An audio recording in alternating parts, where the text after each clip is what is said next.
আমাদেরকে একজন প্রশ্ন করেছেন যে আমার বাবুর বয়স 3 মাস, সে এখনো ঘাড় তোলে না, শরীরটা অনেকটা নরম, কি করতে পারি বলুন।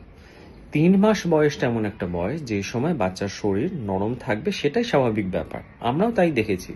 কিন্তু 3 মাসে এসে বাচ্চা ঘাড় তুলবে না বা মাথা তোলার চেষ্টাও করবে না, এটা একটু চিন্তার বিষয়। তবে 3 মাসে এটা এক্সপেক্ট করবেন না যে আমরা যেভাবে ঘাড় বা মাথা সোজা করে রাখতে পারি সেটা ওরা করবে, সেটা স্বাভাবিক নয়, সেটা এক্সপেক্ট করা যায় না। মাথার একটু নড়বড় করবে, আবার ফেলে দেবে, একটু এপাশ ওপাশ হবে, এরকমটাই স্বাভাবিক, কিন্তু তোলার চেষ্টা করবে।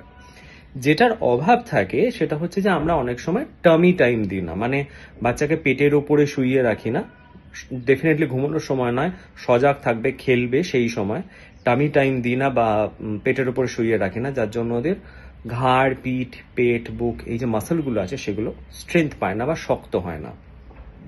তো আমরা যদি অল্প অল্প সময় করে টামি টাইম দেওয়া শুরু করি না, তাহলে দেখবেন ব্যাপারটা আস্তে আস্তে ইমপ্রুভ করছে। টামি টাইম মানে পেটের দিকে শুইয়ে রাখা।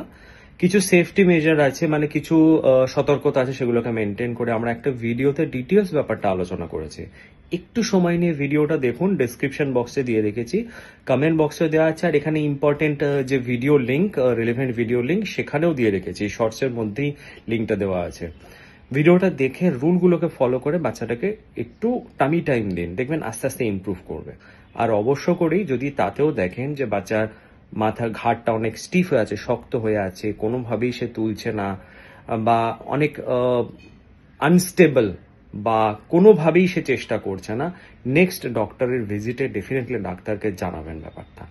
যদি কিছু সাপোর্ট দেওয়ার থাকে, যদি কিছু ব্যবস্থা নেওয়ার থাকে তবে নেবে। তবে আমার মনে হচ্ছে টামি টাইম দিলে আস্তে আস্তে ঠিক হয়ে যাবে। যদি ব্যাপারটা ইমপ্রুভ না করে একবার ডক্টর দেখাবেন।